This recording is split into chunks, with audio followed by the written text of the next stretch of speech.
Good morning all. Today we are going to see the ear. So let us start the lecture on ear. Now coming to the introduction of the ear. So ear is an organ of hearing as well as balance, and therefore it is also called as vestibulocochlear apparatus, as it is responsible for hearing and balance both. It is called as vestibulocochlear apparatus. Ear, it consists of basic three parts: external ear, middle ear and internal ear. We are going to see the ear under all these headings separately. So let us come first to the external ear. Now external ear, it further consists of two parts, that is the auricle or pinna and external acoustic meatus. Clear? So there are two parts of the external ear, auricle or pinna and external acoustic meatus. So first coming to auricle or pinna. Now auricle is that part of the ear which is seen on the surface. It is the superficial shelf-like projecting part of the ear, and it helps in catching the sound waves.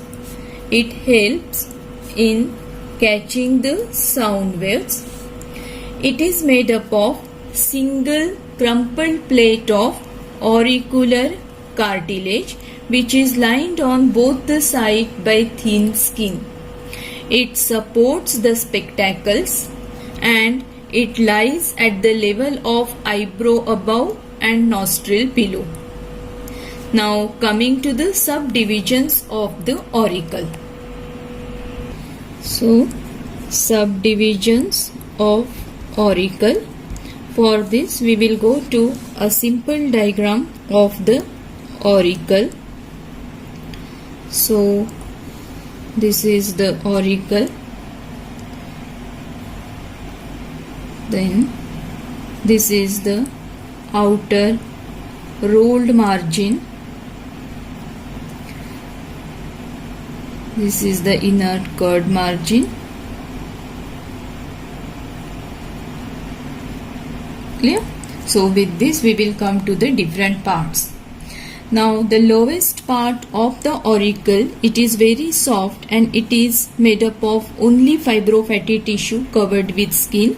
This part is called as lobule of the ear, meant for wearing the earrings. Rest of the part of the auricle, it is again divided into different parts. So first is the helix, which is the outer roll margin of the auricle. Then inside there is Y-shaped antihelix, which is surrounded on all the sides by helix except inferiorly. The upper forked end of the antihelix, it bounds a fossa which is called as triangular fossa.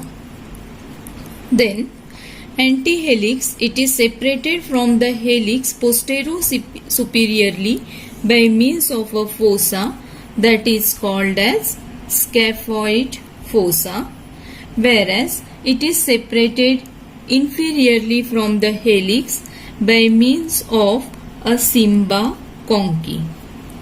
Clear? Then this is concha. So this concha is a structure which is connected with external acoustic meatus. It is bounded anteriorly by tragus, inferiorly by intertragic notch, as well as by antitragus. Posteriorly it is bounded by lower end of antihelix, and superiorly it is bounded by curved anterior end of helix. Clear? So these are the different parts. What we have seen, the lowest part, it is called as lobule. It is soft, made up of fibrofatty tissue covered with skin. This is called as lobule. Rest of the ear, it is divided into different parts. So this is helix, which is the outer rolled margin. Then this is antihelix, which is Y-shaped structure and surrounded on all the sides by helix except inferiorly.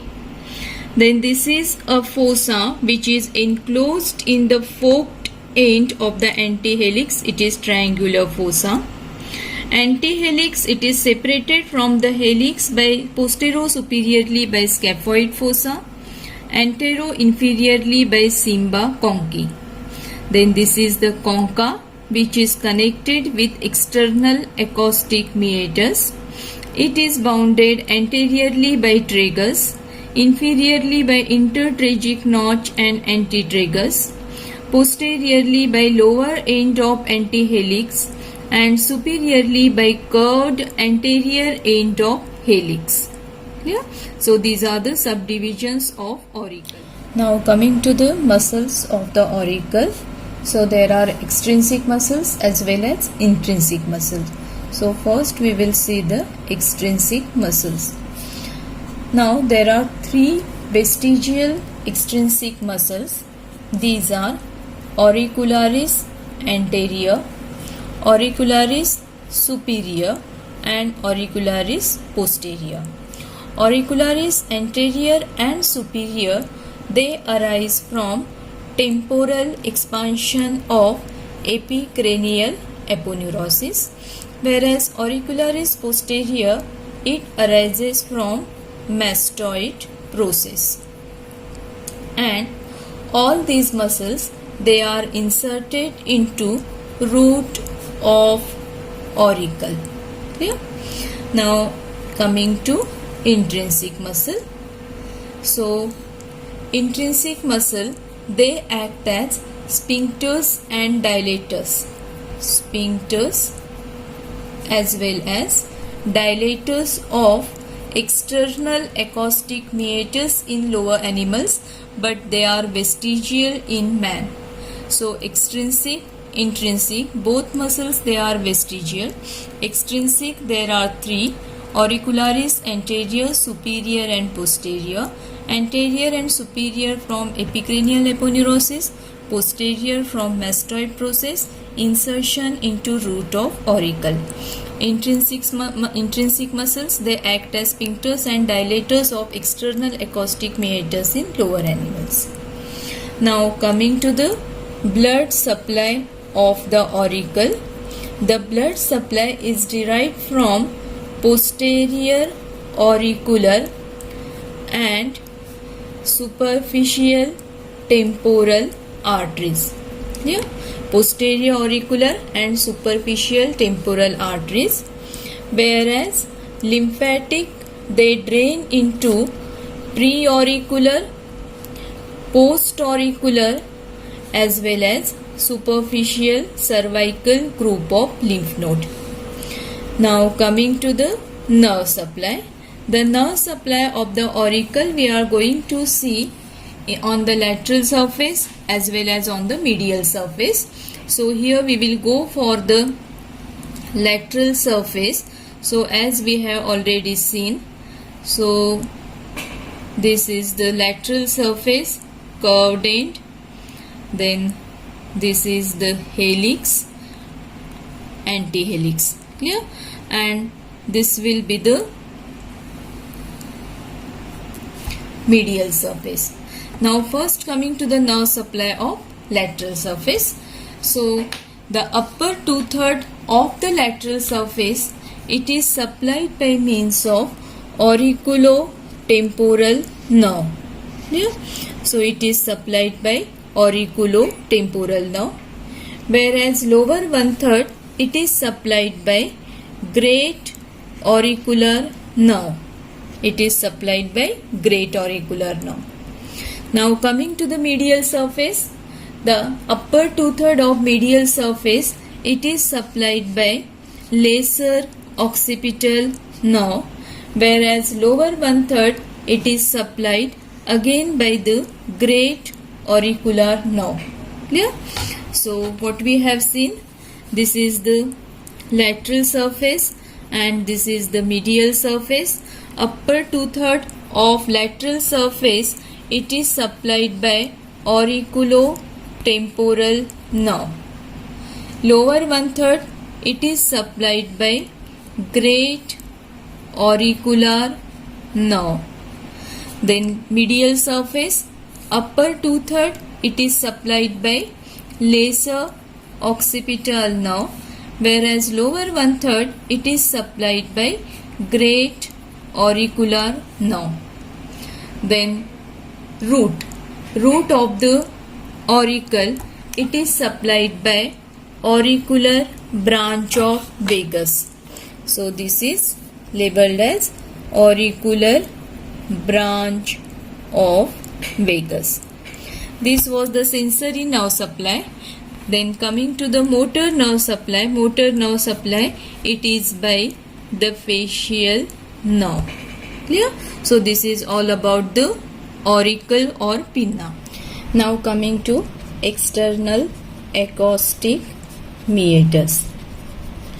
External acoustic meatus, it is a sinuously cut canal and it conducts sound waves from concha to the tympanic membrane. So this is the concha and this is the external acoustic meatus.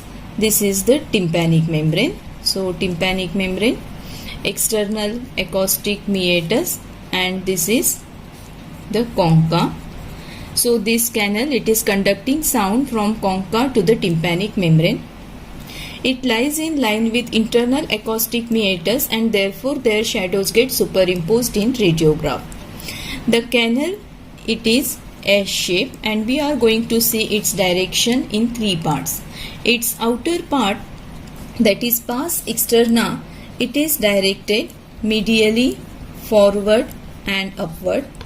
Its middle part, that is pars media, it is directed medially, backward and upward, whereas its inner part, that is pars interna, it is directed medially, forward and downward.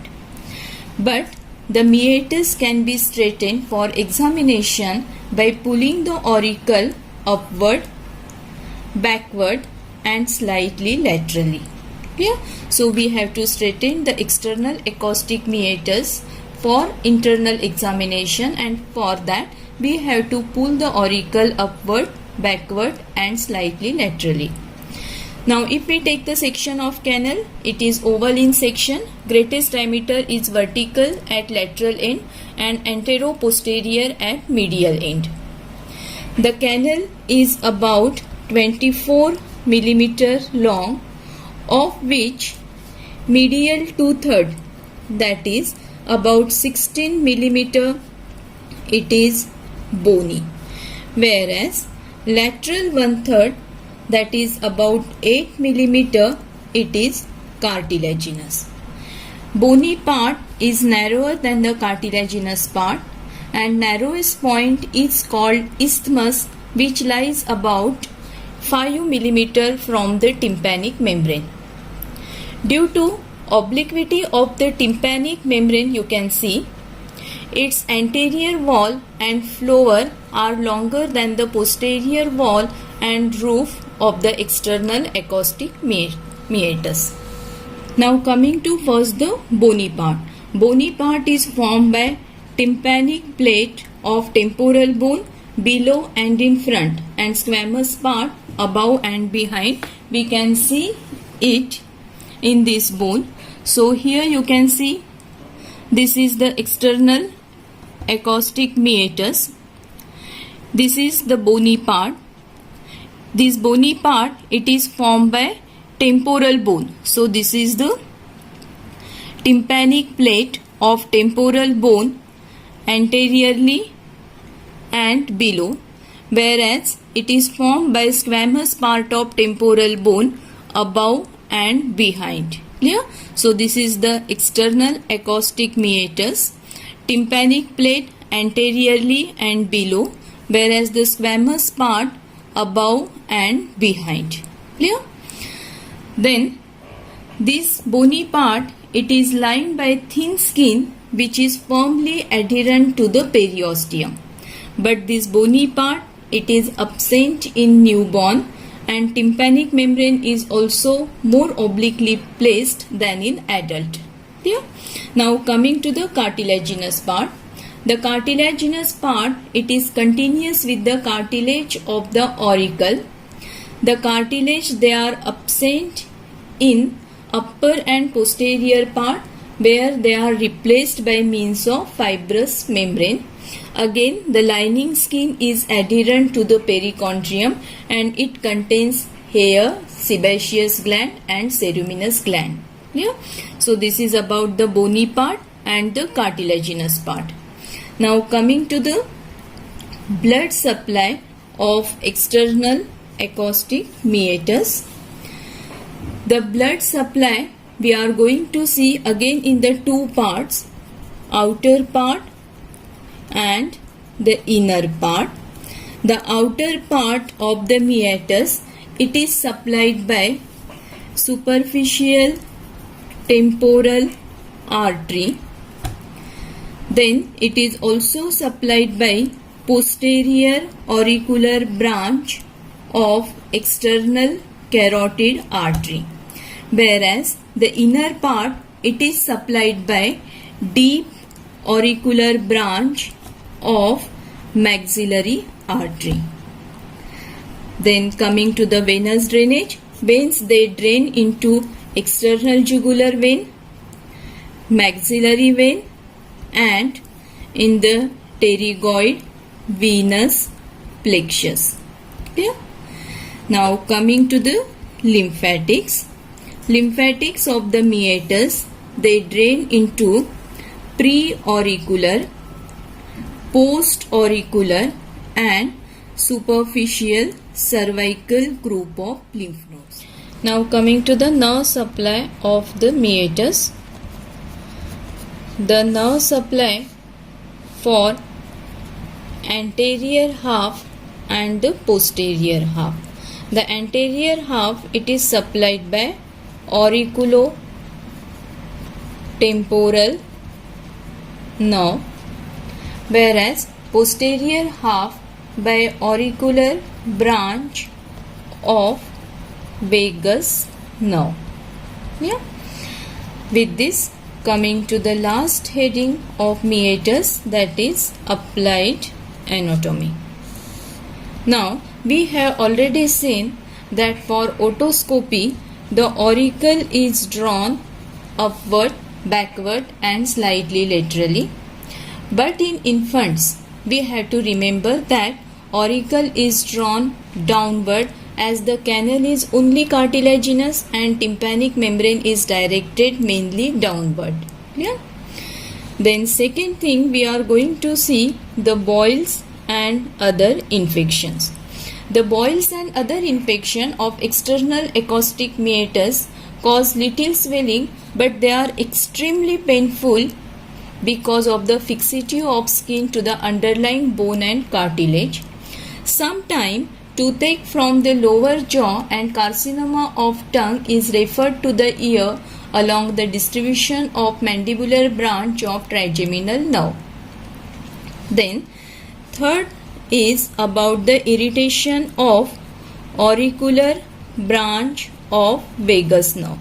So there may occur the irritation of auricular branch of vagus nerve in the external ear. It may occur by earwax or the syringing, and it may reflexly produce persistent cough, and that cough is called as ear cough. It may also produce vomiting. It may also cause death due to sudden cardiac inhibition. But interestingly, mild stimulation of this nerve may reflexly produce or increase the appetite. Clear? Now next we are coming to the accumulation of wax in the ear. Now, accumulation of wax in ear is often a source of excessive itching. It may also block the meatus and impede the transmission of the sound vibrations. Now, impaction of large foreign body like seeds, grains, insect is common and troublesome. In that case, we need to do the syringing to remove the foreign body. Then, next is the involvement of ear in herpes zoster. There may be involvement of ear in the herpes zoster infection, herpes zoster of geniculate ganglion, but it depends on connection between auricular branch of vagus and facial nerve within petrous bone. Then coming to the importance of pinna or lobule of ear. Now, small pieces of skin from the lobule of pinna are commonly used for demonstration of lepra bacilli to confirm the diagnosis of leprosy. Secondly, pinna is also used as grafting material. Now next, ear, it has also importance in Mendelian inheritance because the number of ear trait follow Mendelian inheritance. Then there may occur infection of elastic cartilage which will lead to infection called as perichondritis. Next is the bleeding in the auricle. If there occur bleeding within the auricle, it occurs between perichondrium and the auricular cartilage. When the bleeding occurs, it will lead to the formation of hematoma. And if this case remain untreated, this hematoma, it comprises the blood supply to the cartilage and it will lead to the fibrosis. The fibrosis will further lead to cauliflower ear. This condition usually seen in wrestlers. Clear? So this is all about the applied anatomy and all about the external meatus. Now coming to the tympanic membrane. So after the external ear, there is middle ear. The partition between the external and the middle ear is tympanic membrane. So before going to the middle ear, we will see the tympanic membrane. We are going to see the tympanic membrane under the headings of synonymous, definition, its shape, size, position, attachment, surfaces, parts, structure, blood supply, venous drainage, lymphatic drainage, nerve supply and applied anatomy. Now first coming to the synonymous of tympanic membrane. The tympanic membrane is also called commonly as eardrum and it is also called as myringa. Then coming to the definition, to define the tympanic membrane, we can say that it is thin, translucent partition between external acoustic meatus and the middle ear. We have seen, when we have seen the external acoustic meatus, that this is the external ear, this is the concha and this is the external acoustic meatus, and here there is the tympanic membrane. Here there is cavity of the middle ear and this is external acoustic meatus. So it is separated by means of tympanic membrane. Clear? Now coming to the shape, size and position of the tympanic membrane. The tympanic membrane, it is oval in shape and it is about 9 into 10 millimeter in size. It is placed obliquely at about the angle of about 55 degree with the floor of the meatus, and you can see it faces downward, forward and laterally. But in child, the tympanic membrane is almost horizontal and therefore the child can withstand noisy sound better than adult. Clear? So this is about the shape, size, position. Now coming to the attachment of the tympanic membrane. The tympanic membrane is thickened at the circumference and it is attached to a sulcus of tympanic plate. Now when we have seen the external acoustic meatus, we have seen the floor, it is formed by tympanic plate. There lies a sulcus on the tympanic plate at the bottom of external acoustic meatus, and there is attachment of the lower end of the tympanic membrane.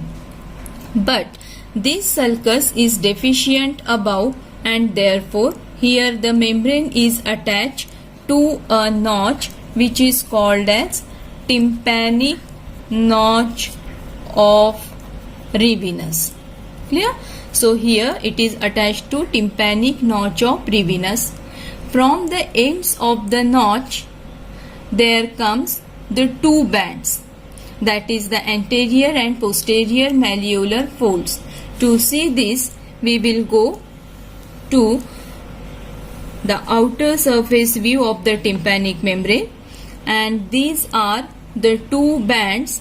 This is anterior malleolar fold and this is the posterior malleolar fold.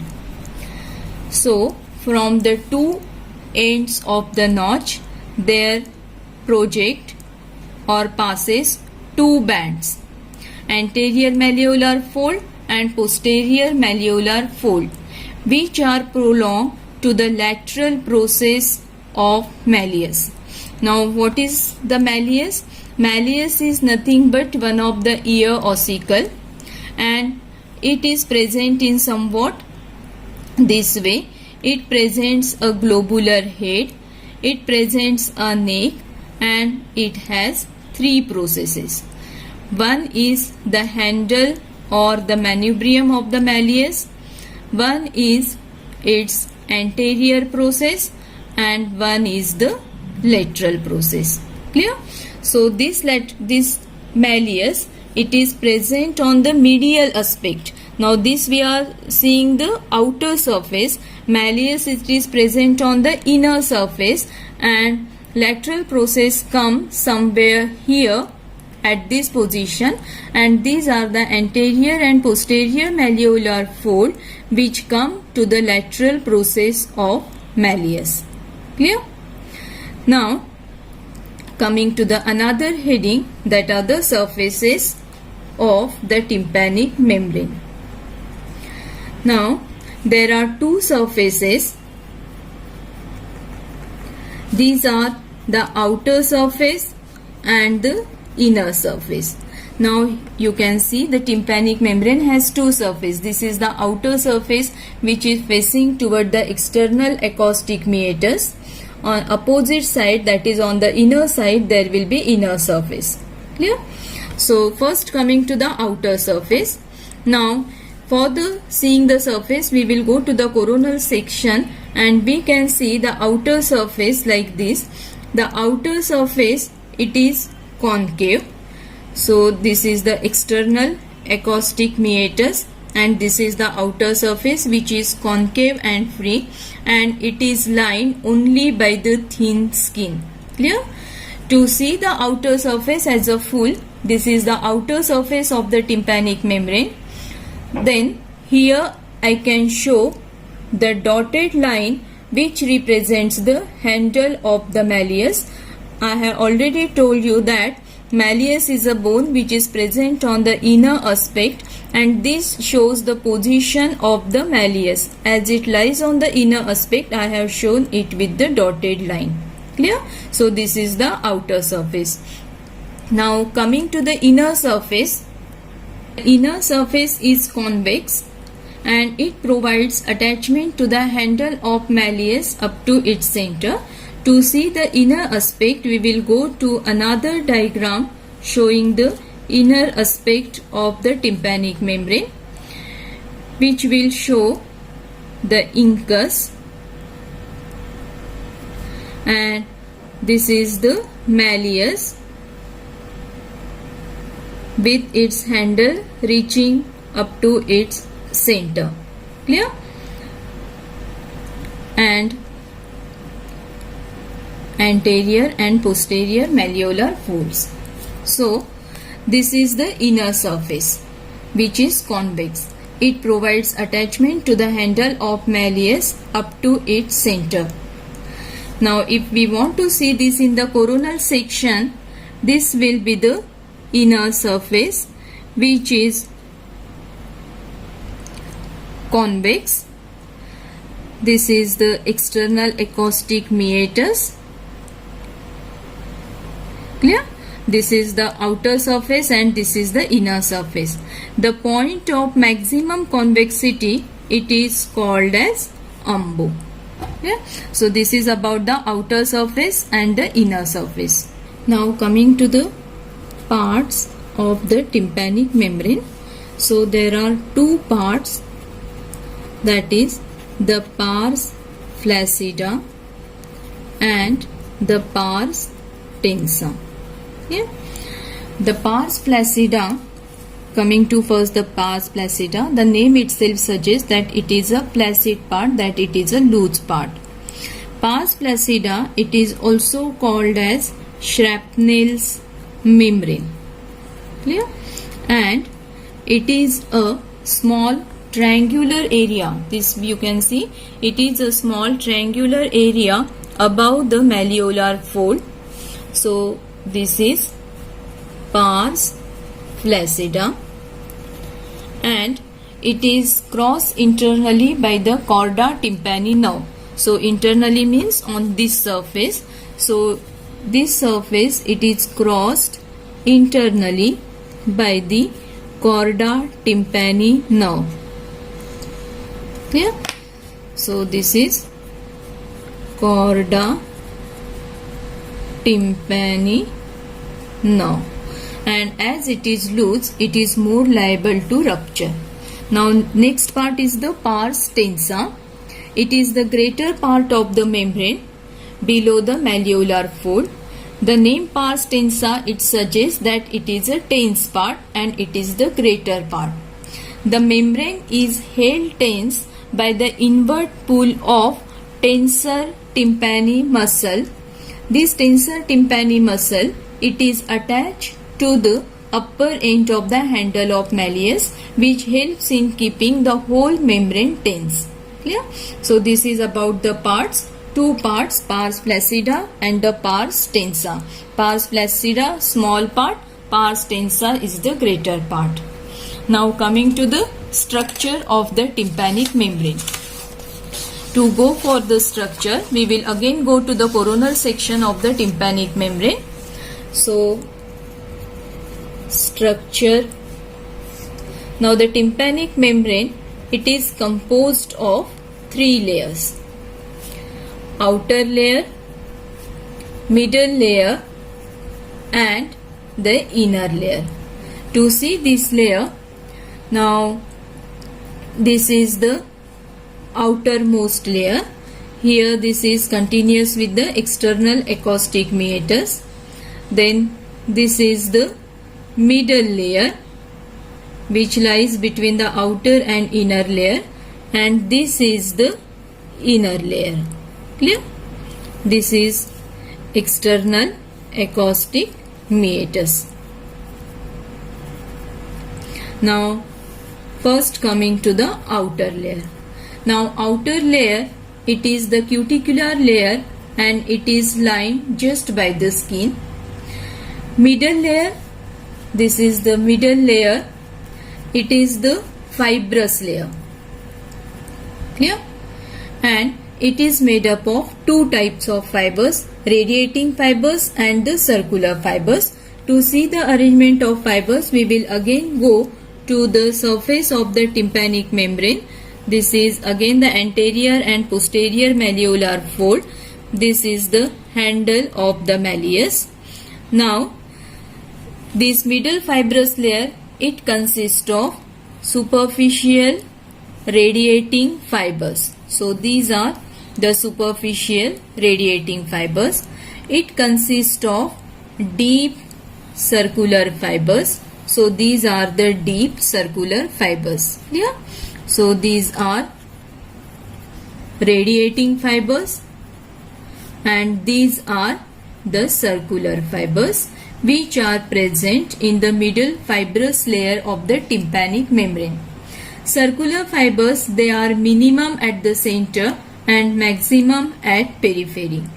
And again one thing, the fibrous layer you can see it is absent in the pars flaccida, and where it is replaced by loose areolar tissue. Clear? Now coming to the inner layer. The innermost layer, it is the mucus layer, and it is lined by low columnar ciliated epithelium. Clear? So the tympanic membrane, structure wise, it consists of 3 layers. This is the outer layer, which is cuticular layer made of skin. This is the middle layer, which is fibrous layer made up of radiating and circular fibers, and this layer is absent in pars flaccida. And the third layer is the inner layer, which is the mucus layer, and it is lined by low columnar ciliated epithelium. Now coming to the blood supply of tympanic membrane. So outer surface of the tympanic membrane and inner surface.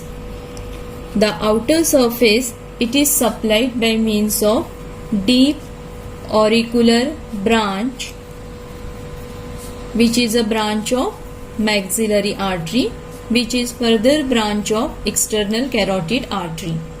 Whereas inner surface, it is supplied by anterior tympanic and posterior tympanic branch. Anterior tympanic, it is a branch of maxillary artery, again which is a branch of external carotid artery. Whereas posterior tympanic, it is a branch of stylomastoid branch of posterior auricular artery, which is further branch of external carotid artery. Clear? Now coming to the venous drainage. Again, outer surface and the inner surface. The outer surface, it drains into external jugular vein, whereas inner surface, it drains into transverse sinus and in the venous plexus around auditory tube. Clear? So blood supply, outer surface, inner surface.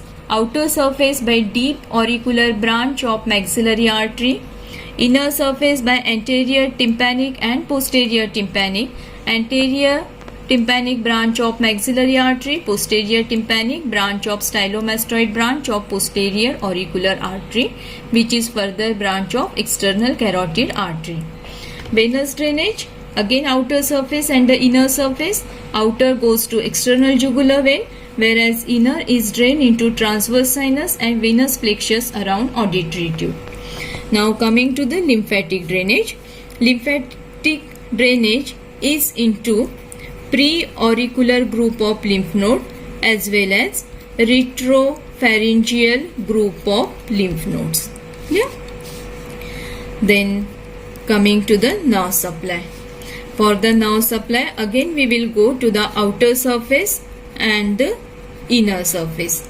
In the outer surface, we are again going to see the antero-inferior part and postero-superior part. So antero-inferior part of outer surface, it is supplied by auriculotemporal nerve, whereas postero-superior part, it is supplied by auricular branch of vagus nerve. Now inner surface, it is supplied by tympanic branch of glossopharyngeal nerve through tympanic plexus. Yeah. So nerve supply, again we consider the outer surface, inner surface. In the outer surface we go for antero-inferior part and the posterior-superior. Antero-inferior by auriculotemporal nerve, whereas posterior-superior by auricular branch of vagus nerve. And inner surface, it is supplied by tympanic branch of glossopharyngeal nerve through tympanic plexus.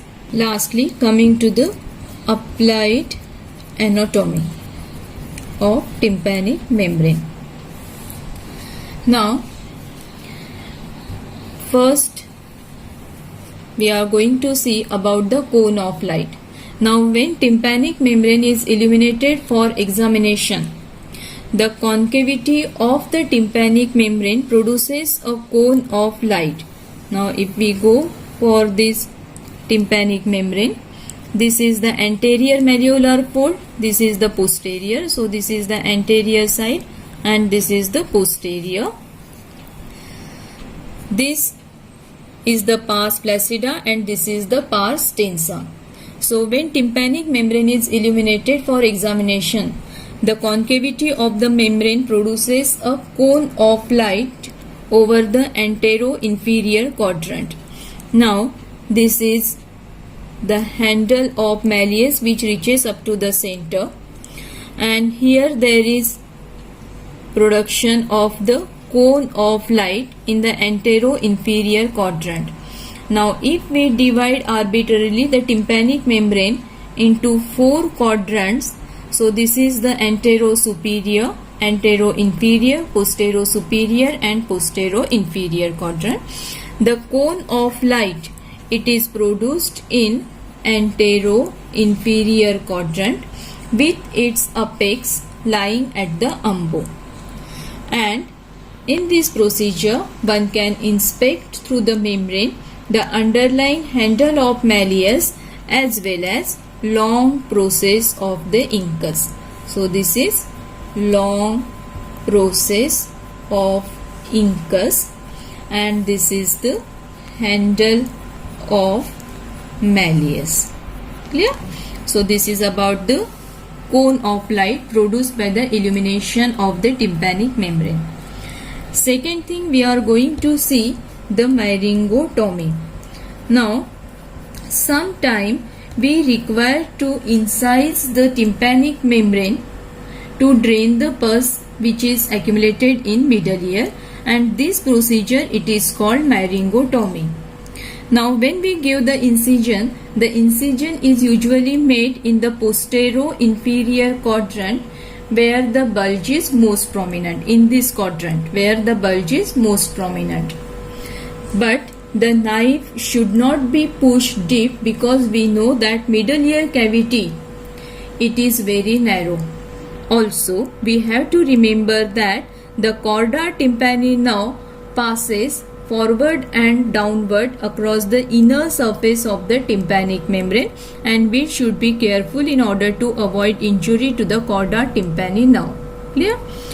Third thing, we have seen that whole tympanic membrane, it is divided into 2 parts, pars flaccida and the pars tensa. Again, regarding the chorda tympani nerve, we know that chorda tympani nerve passes on the inner aspect of the pars flaccida, so we should be careful in treating the disease of the pars flaccida. Clear? So, this is all about the applied anatomy and tympanic membrane as a whole.